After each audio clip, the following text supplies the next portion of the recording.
A lot of people were really wishing this show had gotten a third season. Until I did these reviews, I was in that category. But the more I dig into this season, the more I realize another season wouldn't have been a good thing, because today's episode will demonstrate that we're out of ideas.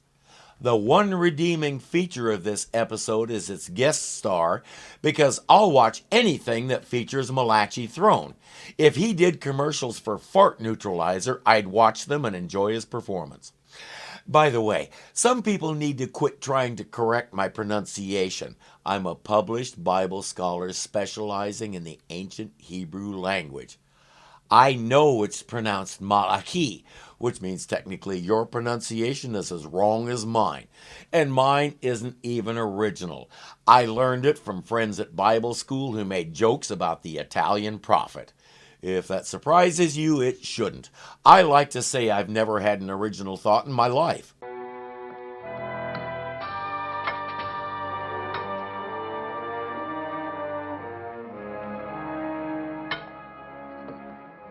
Tough as concrete. We don't need much more. Sample bag's almost full. Those guys are archaeologists. They're trying to dig into the soil and find some of the planet's history, but they've hit a layer of rock that's harder than anything they've ever seen before. We don't know who the guy in the uniform is, though he looks a lot like Carlos, the guy with the trained bear in the Calliope who made a habit of abusing a boy named Pepe. The resemblance is so amazing, it's like they were played by the same guy or something equally unlikely. Let's go the other way. Wait!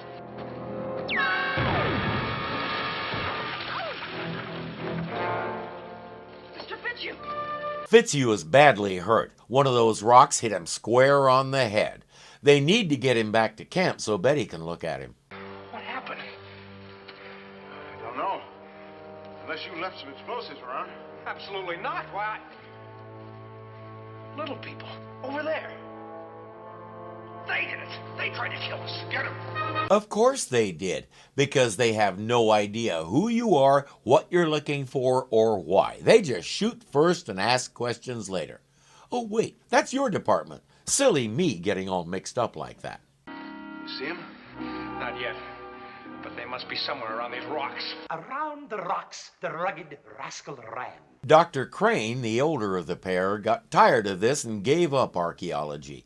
He went into the military and rose through the ranks until he became the head of a special project somewhere out in the desert. The whole thing is classified, but there are rumors that they do some really weird stuff out there. Whit Bissell is best known to us as General Kirk, and it was one of his longest-running roles. He was more comfortable as a character actor and was in more than 200 movies. His partner Milo, the excitable one, is Peter Jason, another of those character actors who made the stars look like stars. He wanted to play football, but caught the theater bug instead. Not only has he done tons of movie and TV, he's also an accomplished singer and has appeared in multiple productions of plays like The Music Man. I like it when I learn about someone who has found a way to use all their talents and won't be restricted or typecast. There's a little gopher hole type opening nearby, and the gang takes shelter in it.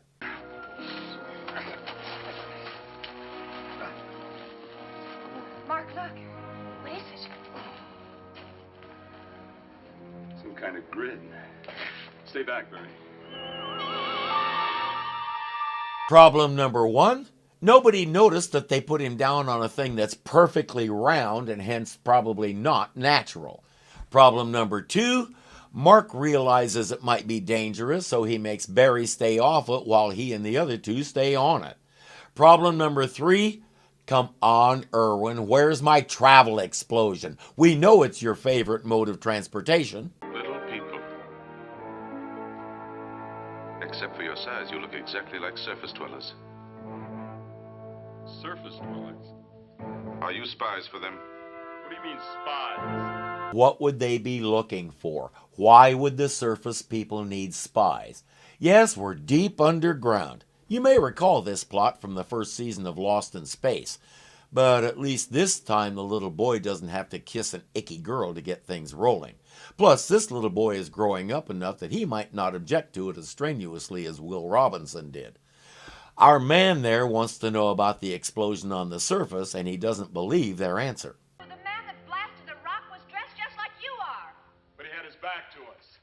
I told you it was not me nor any of my people. How can you be so sure? Because it is illegal for any of my people to be on the surface. Oh, well, that settles it then. I mean, nobody ever broke a law, right? That's his answer? He says, prove it. While the giant is tending to Fitzhugh's injuries, Mark comes up with a way to get this guy's attention. Our secret weapon. Then it's true one of our people was on the surface. Well, why is it so serious a crime to go to the surface? Because it might reveal our existence and the location of this city. You're really scared of the surface people, aren't you? Their ancestors nearly annihilated our people. That layer of super hard rock the archaeologists have hit, these guys put it there. It's supposed to be a message that says, surface people, stay out. And they must never know it's here. Well, we won't say anything. I'll make sure that you don't.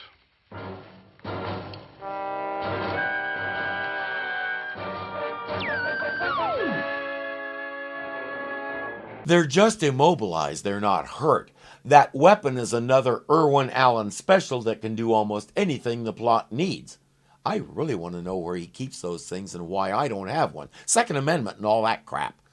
He tucks them away out of sight behind some books and makes a call. That will be all.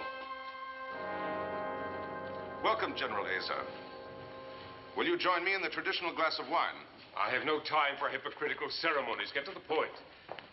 I have an election speech to deliver in 10 minutes. These two are running against each other for the top spot in the city, and yes, General Asa is the one who went to the surface.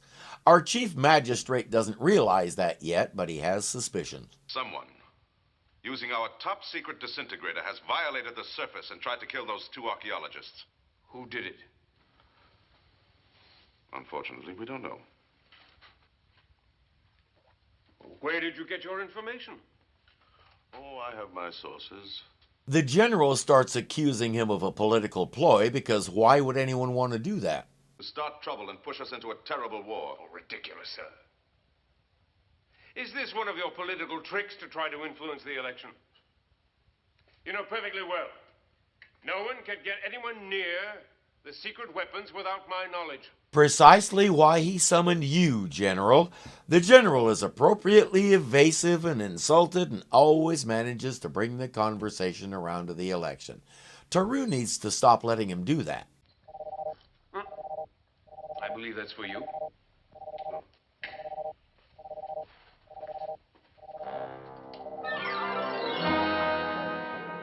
A green beam freezes people. What does a red one do? The call is a routine report about the archaeologist that doesn't say much. To the election.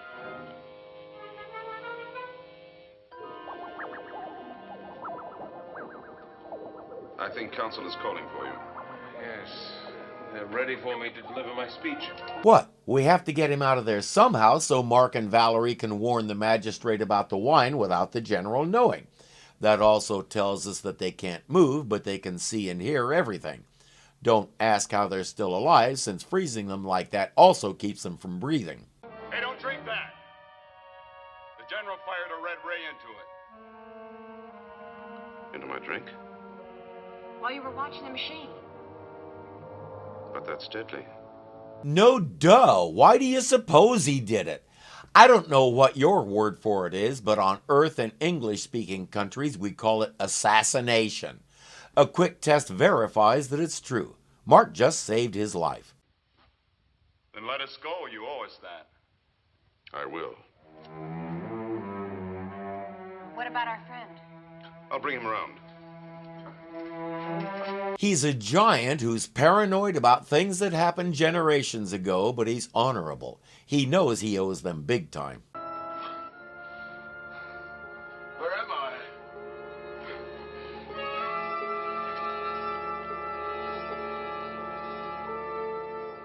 Put me down, please. Put me down. Let me down, please. If he intends to release them, why is he taking Fitzhugh out of the transporter thing? Shouldn't he be putting the other two in? For that matter, why does a transporter their size even exist? You all right? my ankle, and my head is splitting. You can't walk. We'll never get past those archaeologists up there. And we'll need help. We have friends on the surface. Let me go get them. Very well. Barry told Steve and Dan everything that happened. While he and Betty wait at the ship, the other two will go looking.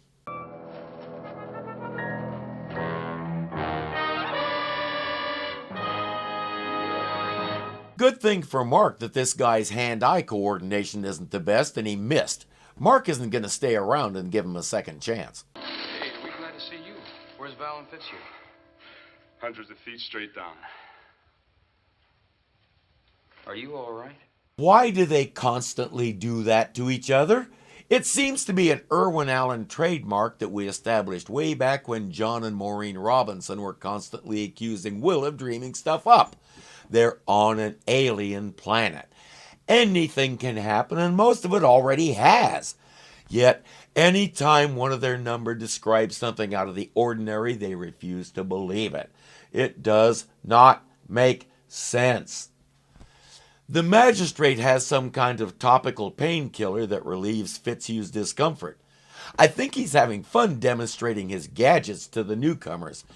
He also has a thing that can alter the density of substances like rock, making it possible for a person to walk right through it.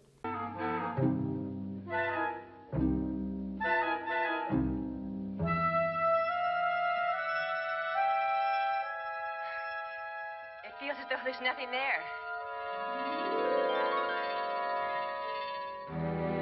What happens if the rock becomes immobilized?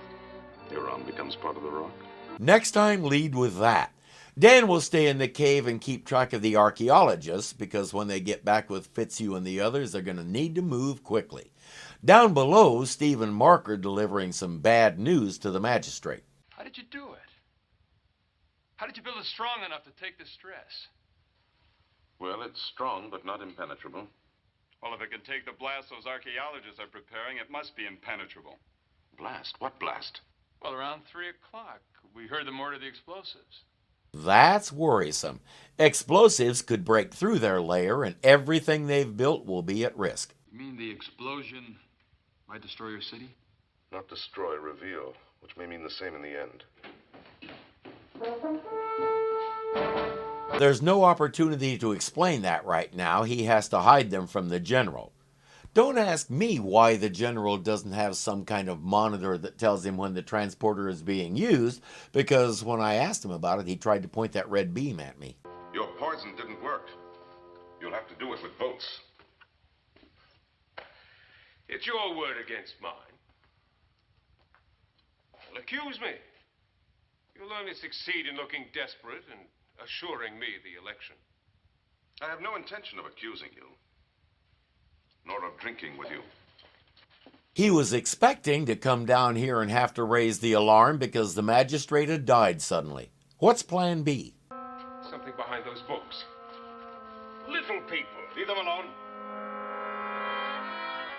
They're trying to hide them. Of course, the prime magistrate wouldn't be trying to break the law. Not during an election. You wouldn't be that foolish. You've reported them, of course. They're little people, not surface dwellers. So you haven't reported them yet? Show him the law against little people, General. Guess what? There ain't one. He's the chief magistrate, so he'd know more about it than you do.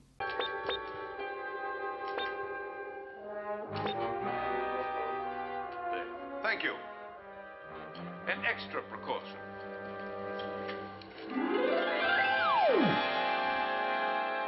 Why did he stand there and let him do that? Since they're the first little people we've caught, we mustn't take any chances. They're like little animals. They might hurt themselves trying to get away. You know this how? But he's a military guy. Anything or anybody that doesn't fit his preconceived notions is either an enemy or a captive, or both. This guy is trained to suspect that his reflection in the mirror is conspiring against him. Hey. I'm worried about our friends up there. They're merely frozen. Well, then unfreeze them. No harm can come to them, I assure you.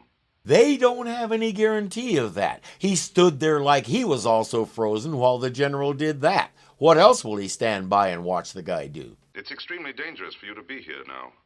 Dangerous for me as well as you. The general will stop at nothing. You mean there'll be war if he's elected? It doesn't matter now who's elected. If the archaeologists blast through the hard layer, they'll find us. War will be inevitable. Why? Because something happened ages ago and you haven't talked to each other since? Talk now. The two civilizations could probably merge, share technology and all that, and make this planet a decent place for once. Well, if you're elected, couldn't you prevent it? No. But at least I, not a power-hungry tyrant, will be in command. I'm sure that'll be a great comfort to all the people who are killed, maimed, and left homeless by your stupid war.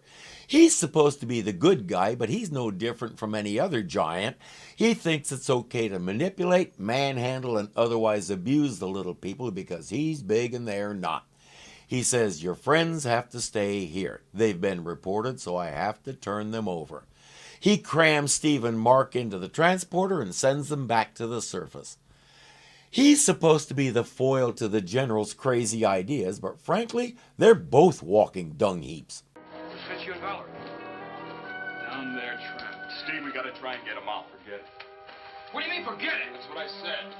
He's not saying abandon them. He's saying going back down there isn't the way to do it. The only way to rescue them is to stop these two archaeologists from blasting a hole in that layer and starting a war. Well, sure, we'll get right on that. How? He calls Betty and tells her to bring him some items. I'm going to unfreeze you. If anyone comes, pretend to be immobilized. Thanks. Why are you holding us? Why don't you let us go? Because the council knows you're here. And I would disqualify myself for office if I broke the law and let you go. He told the general there is no law regarding little people. The returns are coming in and he will win.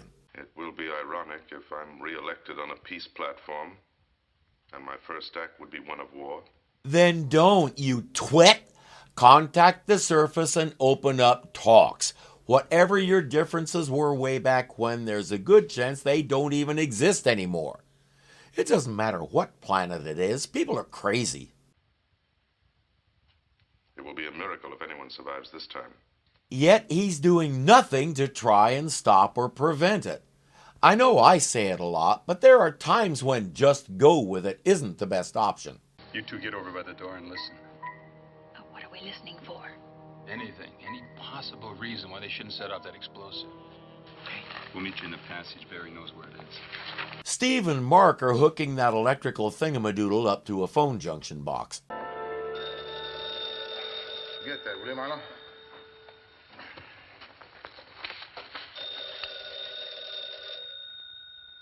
The last time they had to do that, they just shorted two of the existing wires and didn't need a gadget. Looks like the Giants have upgraded their system, or downgraded it.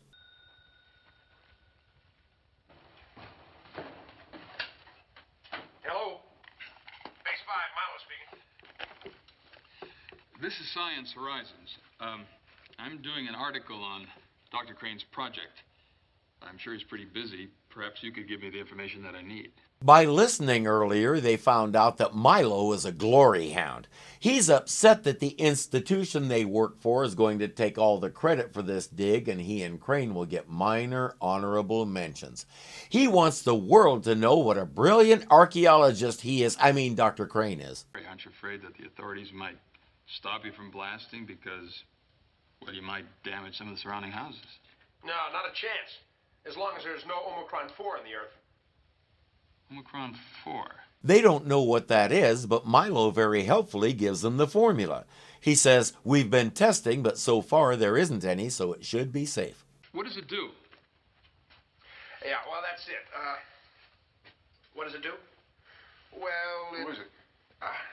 It's a reporter from the Scientific Horizon magazine. Hang up. I'm sorry, I have to go now. The professor has warned him before about being an attention addict, but at least he made sure they'll spell his name right. I was only going to tell him that Omicron 4 can cause an underground fire. Well, let's get one thing understood right now. If you're going to continue to assist me, you'll clear all comments to the press with me first. Betty and Barry heard that part, so when they link up again, they'll have all the info they need. If there's Omicron 4 in the area, they can't dig and have to abandon the site. So we need some. Why have you come back? This. The formula for Omicron 4. It can keep them from blasting. You know what it is? Well, that's too small for me to read. Steve reads off the formula, and the magistrate says we call it by a different name, but I'm familiar with it. There's not a whole lot of it occurring naturally down here, but I can make some. Well, sir, you're taking the election quite calmly. Something for your nerves. I'm creating a new poison to still the tongues of warmongers. He's calm about the election because he's been ahead since they started counting votes. He dismisses the general, gives Steve a little vial of the compound, and sends him back. Now they just have to get this stuff in the hole, but the archaeologists won't move away from it. I'll divert the... Help! It's one of the little people. I think she's hurt. Let's get her. Have you ever seen a killdeer defending its nest? I knew they did this sort of thing, but there's nothing like seeing it in action. I was maybe about 17 and I was out on one of the islands in the San Joaquin Delta hunting pheasants. Killdeer are water birds, so they were all over the place, hanging around the canals and lagoons and stuff. Suddenly I spotted one flopping on the ground making distressed noises. It was clearly hurt and seemed to have a broken wing. I approached it carefully to maybe see what I could do, and when I got about 10 feet away, it jumped up and flew off. All I could do was laugh. I knew those birds did that, but this one did it convincingly enough that I fell for it. Betty's doing the same thing, and just like me, they're falling for it. Bring her into the shack. She forgot that unlike a killdeer, she can't fly.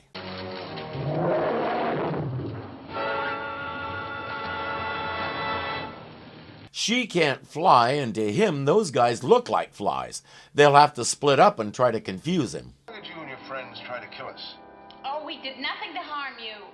You call that nothing, exploding that rock? We were lucky to escape serious injury. Some stupid giant did it. Someone your own size. That's a likely story.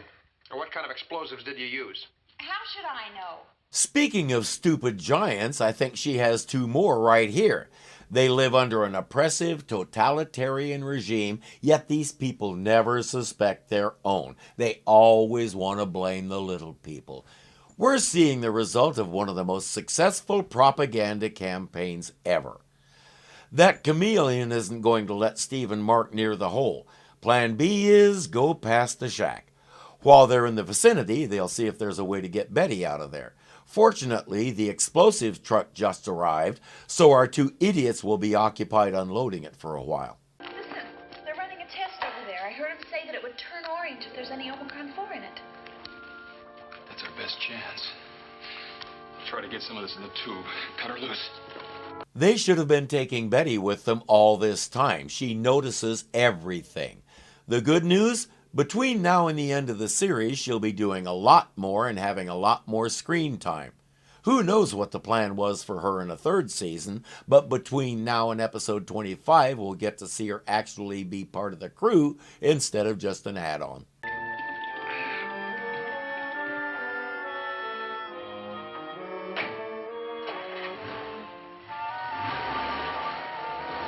Hurry, Steve!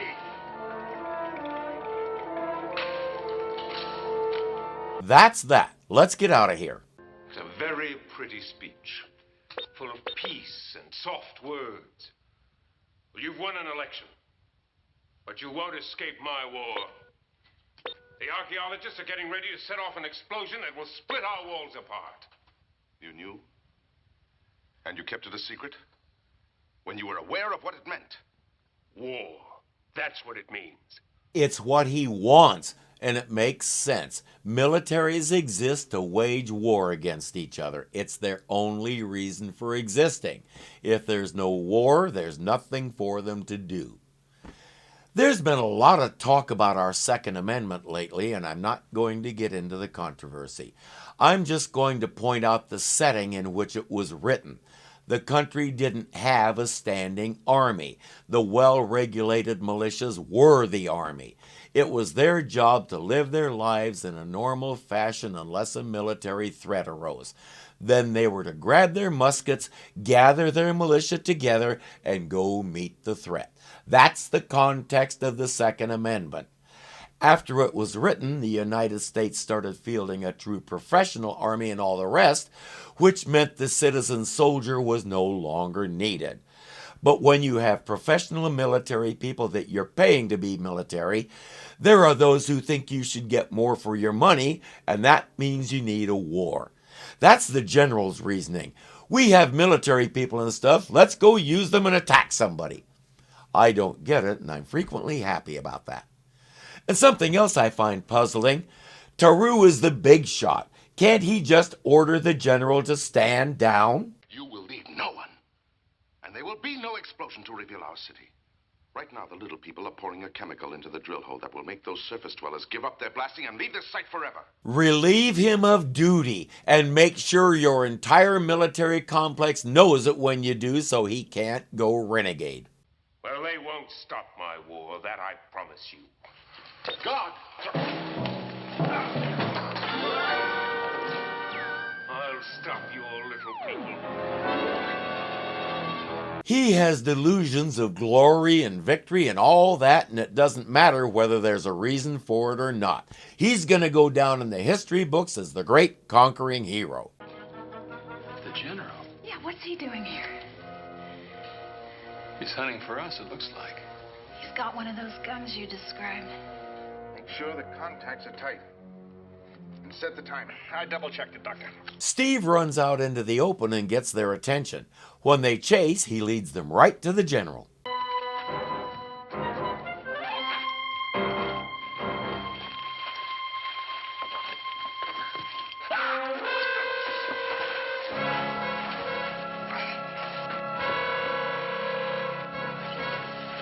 While those guys are wrestling, Steve and Mark hide the gun.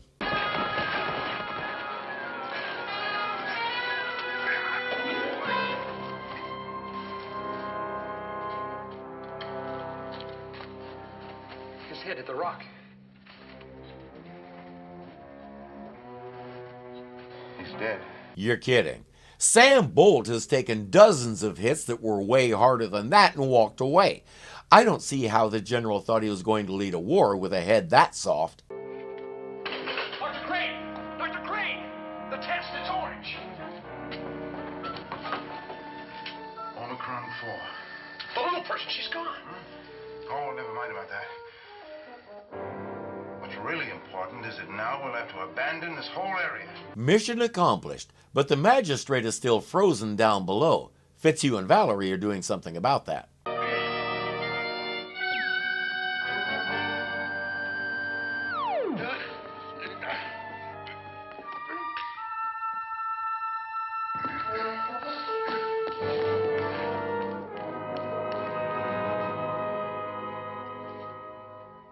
You've saved my life again. The light. Cool. Now will you let them leave? That noise is Mark in the transporter. He reports that the blasting has been stopped for good, and so has the general. Time for them all to go back. He returns them, they return the general's weapon, and all is well. At least until the next time someone accidentally steps on that transporter.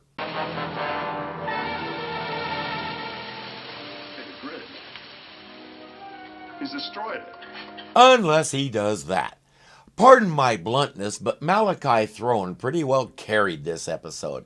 It's about as derivative as it gets, with the lost civilization that went off to do its own thing and everybody forgot about them, the crazy general who has lots of bombs and wants to blow something up with them. We saw it all in Lost in Space. Remember this guy? He and Asa even look similar. As I said, this episode and a couple of others we've seen prove we're out of ideas. We can't come up with anything new for the giants to do with the little people, so we keep having to go off-world, off-time, or off-surface.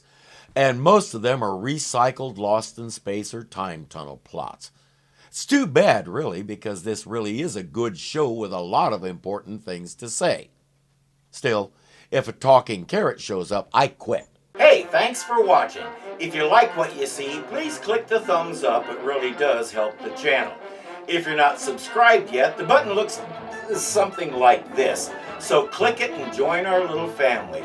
There's a bell there that may or may not actually work to give you notifications when we post something, but it can't hurt to click it just in case. Again, thank you for watching, and I'll see you next time. Wouldn't have been a good thing. From some friends at Bible school who made jokes about the Italian prophet. I can say from friends. I learned it from friends at Bible school who made school, good grief. I like to see I've never had, good grief! The same guy or something unequally unlikely. Unequally, did I really say, oh my, and was in, oh, but I get you. Taru needs to stop and alter the density of some substance.